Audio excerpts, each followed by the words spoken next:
The beauty of this deen of Allah subhanahu wa ta'ala is that through Rasulullah sallallahu alayhi wa sallam, and here we can see how great of a ni'mah Rasulullah sallallahu alayhi wa sallam is for us, and what kind of rahmah he is for us, that through Rasulullah sallallahu alayhi wa sallam, Allah subhanahu wa ta'ala taught us everything about this deen. And everything that a human being needs in his life made it part of deen. For the followers of all other religions, when they would like to do things outside of the place of worship, things that are outside of the method that is used to offer their prayers to Allah subhanahu wa ta'ala, they have to run out of their deen to find ways of doing it. Someone wants to eat. For other people, this is out of deen, has nothing to do with deen. I have to go and eat. How do you eat? How are you going to sit? What prayers are you going to recite? That has nothing to do with deen, because this is my food, my meal, my daily life. Has nothing to do with religion. In this deen of Allah subhanahu wa ta'ala, this meal, that food that we eat is part of our deen. So now, the comparison comes as a Muslim who is seen eating, while this person is eating, he is in the ibadah and he is earning the reward from Allah subhanahu wa ta'ala, as long as he's doing it according to the sunnah of Rasulullah sallallahu alayhi wa sallam. And a person who is following some other deen, when he's looking at doing something like this, he's away from deen for that period. He's away from deen, has nothing, he's not doing anything that is part of his deen. For him, it's only one way, and that is, if he would eat something that is forbidden, it should be a sin.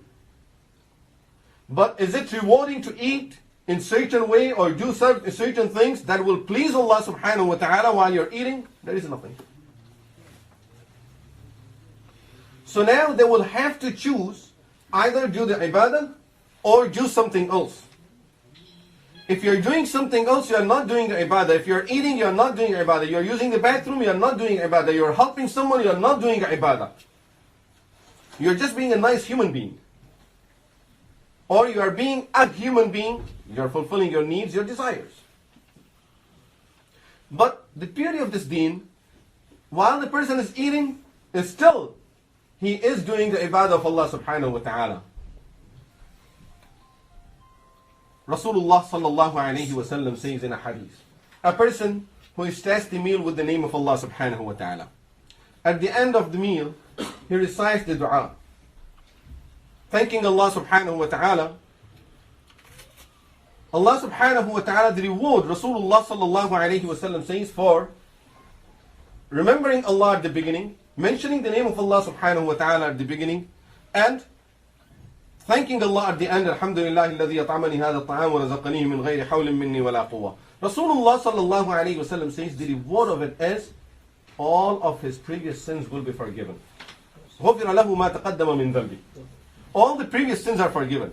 Now, just take this word, غُفِرَ لَهُ مَا تَقَدَّمَ مِنْ ذَنْبِهِ, and present this word, غُفِرَ لَهُ مَا تَقَدَّمَ مِنْ ذَنْبِهِ, all the previous sins are forgiven. Present this word to the followers of any other religion and tell them what type of a worship a person has to perform to get this reward. Do you think anyone would even think that this may be connected to a meal, to a food? What does that have to do with deen? What does that have to do with forgiveness? Here we see the beauty of the deen of Allah subhanahu wa ta'ala. Using the bathroom, going in the name of Allah, coming out, thanking Allah subhanahu wa ta'ala. It's rewarding. Washing our souls is part of our human life. We have to stay clean. But washing our souls, staying pure and clean, is part of our ibadah. And you name the thing, anything that we need, whatever we need to do in our life, it's part of our deen and part of ibadah. So a person is never disconnected from his deen, never disconnected from Rabbul Alameen subhanahu wa ta'ala.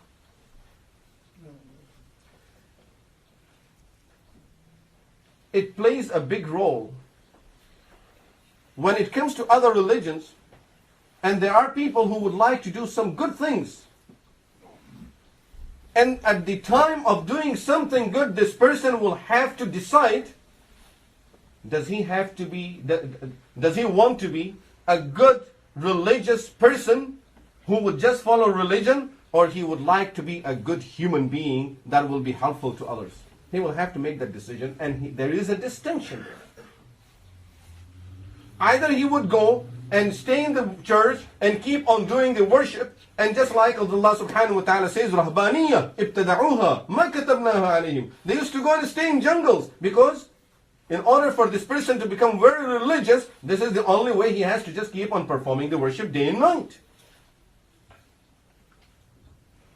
Doesn't get married, doesn't get involved with any other affairs of life. He stays away from the whole world. Just the opposite of that, Rasulullah sallallahu alayhi wa sallam says, المسلم الذي يخالط الناس ويصبر على أذاهم أفضل من المسلم الذي لا يخالط الناس ولا يصبر على أذاهم. A Muslim who stays with people, and when he faces difficulties on the hands of others, he has sabr, and he does not take revenge, he does not react to that, is better than a Muslim who's away in the jungle and is just being by himself.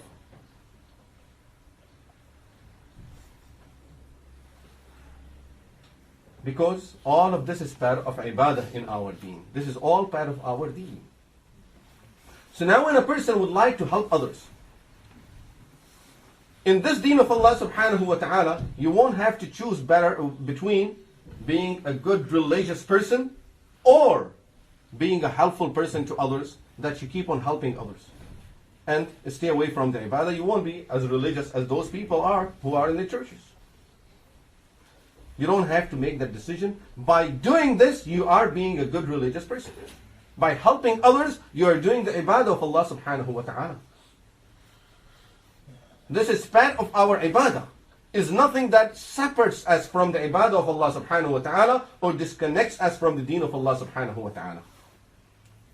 Nowadays, a lot of youth, when we go to universities, they have this question that we see people who are very nice people.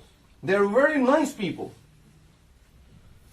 And how can we say about them that these people are not the people of Jannah, they are not good people?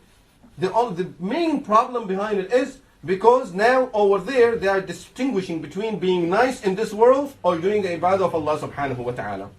So they are looking at two different types of people. One, religious people. They are always just in religion and they cannot do anything else. And there is, on the other side, there are good people who help people. They are very nice, who help people. And this is why, because they are busy in this, they cannot be good religious people. Sharia says, combine both. Keep both together. Fulfill the ibadah of Allah subhanahu wa ta'ala, your responsibility towards Allah, towards the deen of Allah, and at the same time towards people, and be nice, and have the akhlaq of living with people. You are only in that situation, you are a good Muslim. You start separating both of these, you are not a good Muslim. Look at the hadith when Rasulullah sallallahu alayhi wa sallam says, Al-khalqu kulluhum ayalullah. All human beings, Muslim, non-Muslims, all human beings that depend on Allah subhanahu wa ta'ala. Everyone is dependent on Allah subhanahu wa ta'ala. No one can say, I'm totally independent, I don't need God. Even those who claim it, they have no control over their lives. Tomorrow I'll do this, he can't do it. He falls sick. Something else comes up in his life. Al-khalqu kulluhum ayalullah. All human beings depend on Allah subhanahu wa ta'ala. فَأَحَبُّهُمْ إِلَى اللَّهِ أَنْفَعُهُمْ لِعِيَالِهِ. The dearest human being to Allah subhanahu wa ta'ala are those who are the most helpful to the servants of Allah subhanahu wa ta'ala. Although it will take us to another very lengthy topic if we go towards the ayah when Allah subhanahu wa ta'ala, at the time of creating human being, Allah subhanahu wa ta'ala says in Quran, إِنِّي جَاعِلٌ فِي الْأَرْضِ خَلِيفَةً. He says to the malaika that I'm creating a human being in the world, but he used the word khalifa for human being. What does it mean? Generally it would mean a successor. When one person leaves, the other person that would take his place and fulfill his responsibility, that person is his khalifa. Even if that person is alive and he's out for some time, a person who would be sitting in his position will be his Khalifa, will be his successor. Why is he called Khalifa? Because he is going to be fulfilling the responsibilities of that person. That person was supposed to do this, and now he's assigning his responsibility to this person. When the word Khalifa is used for human being, what does it mean? It simply refers to human being. Allah subhanahu wa ta'ala took it upon himself that he would fulfill the needs of human beings. Now Allah subhanahu wa ta'ala says to us as human beings and as believers especially, that you help each other, because that is my responsibility. When you are doing that work, then you are my Khalifa. Protection of Quran, for example. Allah subhanahu wa ta'ala says, "Inna nahnu nazzalna adh-dhikr wa inna lahu lahafizun." We are the ones who revealed this Quran and we will protect it. How does Allah protect the Quran? Of course, through human beings. It's not angels are going to come and just hold a copy of the Quran. It's through human beings. This is khilafatullah fil ard, that we are fulfilling that responsibility that Allah subhanahu wa ta'ala says is mine, but He says, I'm going to use you to fulfill this responsibility. Paying zakah is part of that khilafah, because providing rizq to human beings is the responsibility of Allah subhanahu wa ta'ala. وَمَا مِن دَابَّةٍ فِي الْأَرْضِ إِلَّا عَلَى اللَّهِ رِزْقُهَا. Then Allah subhanahu wa ta'ala tells us as part of our deen that you pay zakah to the needy people. The kuffar of Quraysh objected to this. They said, the rizq is on Allah subhanahu wa ta'ala. If Allah wants, He would give it to him. And if Allah subhanahu wa ta'ala wants this person to starve to death, then he better do that. Then he better die. If Allah is not giving it to him, why should we give it to him? But Allah subhanahu wa ta'ala is telling us, إِنِّي جَاعِلٌ فِي الْأَرْضِ خَلِيفَةً. O human beings, through you people, I will help the needy and I will fulfill those responsibilities, those needs of human beings. Rasulullah sallallahu alayhi wa sallam said in a hadith, كُلُّ مَعْرُوفٍ صَدَقَةٍ. Every good deed that you do to others is considered to be sadaqah in this deen. Whatever good you do to others is considered to be part of our sadaqah that we pay on our daily basis. Then Rasulullah sallallahu alayhi wa sallam goes further to explain the reward and the importance of the sadaqah. وَالْمَعْرُوفِ يَقِي سَبْعِينَ نُوعًا مِنَ الْبَلَاءِ. Every good deed that you do for others, it will protect you against 70 evils that were supposed to be on you. That you are supposed to be afflicted by. 70 type of evils are taken away from the person because of that sadaqah that he has done, and that because of help that he has provided to others. He goes further to say, وَيَقِي مِيتَةَ السُّوءِ, that when a person helps others, that will protect him from having an evil death. It is protection against evil death. Inshallah, this person who has the habit of helping people will have a good death and a death of a virtuous person. Look at the reward of it. Who can say now this is not part of deen, helping others? It's part of the deen. You don't have to go out of the deen to do this. This is part of our deen.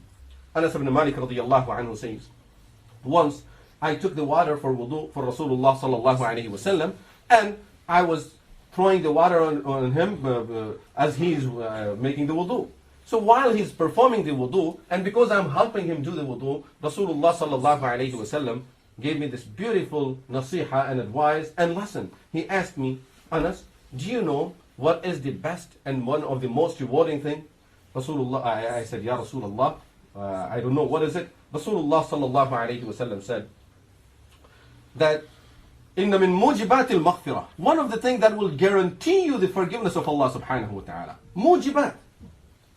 Thing that will guarantee you the forgiveness of Allah subhanahu wa ta'ala is idkhaluk as-surur ala akhik al-muslim. That when you bring a happiness to a Muslim brother. This is one of the things that would guarantee you the forgiveness of Allah subhanahu wa ta'ala. إدخالك السرور على أخيك المسلم. Then he, Rasulullah sallallahu alayhi wa sallam, explained, تنفس عنه كربه وتفرج عنه غما, that you relieve him from a grief or from a difficult situation, help him in a difficult situation. And if not that, أو تسجي له صنعة, or you try to do some work for him. He's supposed to do something, you do it for him. Or it may be that تقضي عنه دينا, he is in debt and you pay it off on his behalf. Rasulullah sallallahu alayhi wa sallam said, when you do any of these things, This will make the brother happy, and that Muslim person, brother or sister, happy of you, and that is min mujibat al-maghfirah. This thing will guarantee you the forgiveness of Allah subhanahu wa ta'ala. In another hadith, Rasulullah sallallahu alayhi wa sallam said, on the day of judgment, Allah subhanahu wa ta'ala will separate the wrongdoers from the true believers. That's in Surah Yasin. Allah subhanahu wa ta'ala says, وَامْتَازُوا الْيَوْمَ أَيُّهَا الْمُجْرِمُونَ. O sinners, today get on your own, get away from the virtuous people. So now the two groups are separated. They were all people of Iman, but from amongst the people of Iman, mujrimeen, the wrongdoers, the criminals, are being separated from the virtuous ones. Rasulullah sallallahu alayhi wa sallam says in the hadith, فَيَكُونُونَ صُفُوفًا. They will be standing in rows. This is the row of the virtuous people, and these are the rows of those of the criminals. And the order will be given that these criminals are supposed to go and pay for what they have done, which means they will go for the adab. Rasulullah sallallahu alayhi wa sallam says, فَيَرَى رَجُلٌ مِّنْ أَهْلِ النَّارِ. A person who is supposed to be in the hellfire, he would see a person standing on the other side of the on the other side in the rows of the people of Jannah, and he would remember that looking this face looks very familiar. Who this person is? Oh, this is a person that I helped him once. I helped this person once. So he would say to Allah, Ya Allah, I helped this person once. Just allow me to talk to him for a minute. Allah subhanahu wa ta'ala would allow him. He would go and talk to the person and say, do you remember that on that day and that occasion I helped you? Yes, I do remember. Now this person who is of the people of Jannah will go to Allah and intercede on this person's behalf. Ya Allah, this person helped me at one time. Please, Ya Allah, have rahmah on him because he had rahmah on me. Rasulullah sallallahu alayhi wa sallam said, through that Allah subhanahu wa ta'ala will forgive all the sins of this person and will give him the Jannah. Helping others.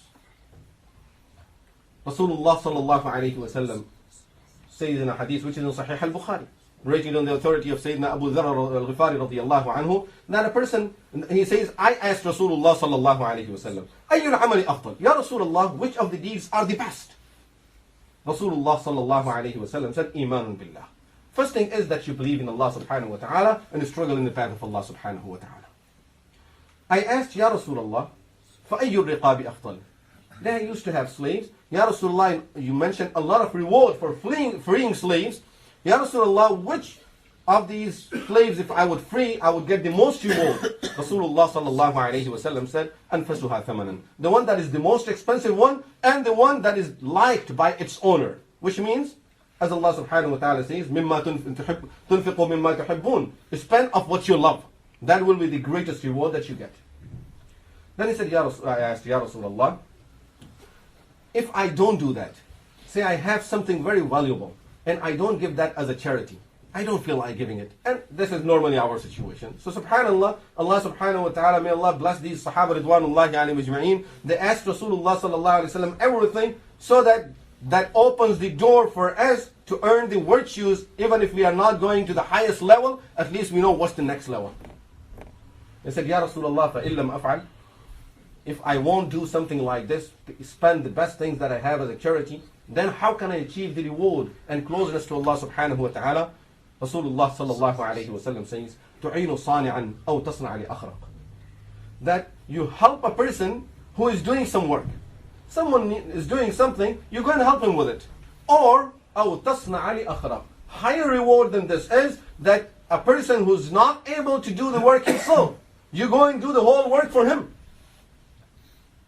One is, someone is doing it, you go and give him a hand. The other is, you know that this person needs this. He needs to do this. But he cannot do it. He doesn't even know how to do it. You go and do the whole thing for him. أَوْ تَصْنَعَ لِأَخْرَقٍ. He says, Ya Rasulullah, فَإِن لَمْ أَفْعَلْ. What if I won't even do this? Rasulullah sallallahu alayhi wa sallam says, تَدَعَ النَّاسِ مِنَ الشَّرِّ. Just don't hurt others. Let people be protected against your evils. فَإِنَّهَا صَدَقَةٌ. Even this is sadaqah. Even this is sadaqah. تَصَدَّقْ بِهَا عَلَى نَفْسِكَ. That you would be paying charity to yourself. That you are paying sadaqah to yourself. That you are not hurting others. Subhanallah. Look at the beauty of the deen. How Allah subhanahu wa ta'ala is teaching us the beautiful way of living in this world. how a believer would live if really we follow the instructions given by Rasulullah sallallahu alaihi wasallam, what type of pleasant life every person would have in his own family life, with his neighbors, and generally in the world. And the most important part that we need to remember, that all of these things are part of our deen, they are not out of deen. When we are doing these things, we are being religious people. We are being Muslims and true Muslims by doing this. As someone came and said to Ya Rasulullah, there is a woman, performs salah, she performs a lot of prayers at night time, and she fasts during the daytime. And there is another woman, Ya Rasulullah, she is not as much as this woman in her ibadah. She is, of course, doing the fara'id, nawafil, sunan, but she is nothing comparing to that first woman, but she helps people a lot. With all the ibadah that she performs, she fulfilled the fara'id, sunan, nawafil, and then she spent a lot of time helping others. Which of the two is better? In fact, in the hadith, with the first woman, they also added, Ya Rasulullah, the first one who does a lot of ibadah, she hurts her neighbors. Her neighbors are upset with her, she hurts her neighbors. And the second one, she is very helpful to others. Rasulullah sallallahu alayhi wa sallam said, the first one is in Jahannam, the second one is in Jannah. Way of living is part of our deen. Way we treat others is part of our deen. تَبَسُّمُكَ فِي وَجْهِ أَخِيكَ صَدَقَةً. When you smile to others is part of your deen, and it's sadaqah. This is the beauty of this deen of Allah subhanahu wa ta'ala, that Allah subhanahu wa ta'ala gave us everything and made everything part of this deen that we need to perform and do in our lives. Every way of life, everything that we need to do, whatever a human being would need from the beginning of the creation till the end of the world, whatever human beings would need to do in their lives is part of this deen. Al-yawma akmaltu lakum deenakum. Today I have perfected your deen. This is a perfect and beautiful deen of Allah subhanahu wa ta'ala. May Allah give us tawfiq to follow this perfect deen, to follow the beauty of this deen, and to present this beauty to the world so that people will see the beauty of this deen of Allah subhanahu wa ta'ala. أقول قولي هذا وأستغفر الله لي ولكم ولسائر المسلمين والمسلمات وآخر دعوانا الحمد لله رب العالمين.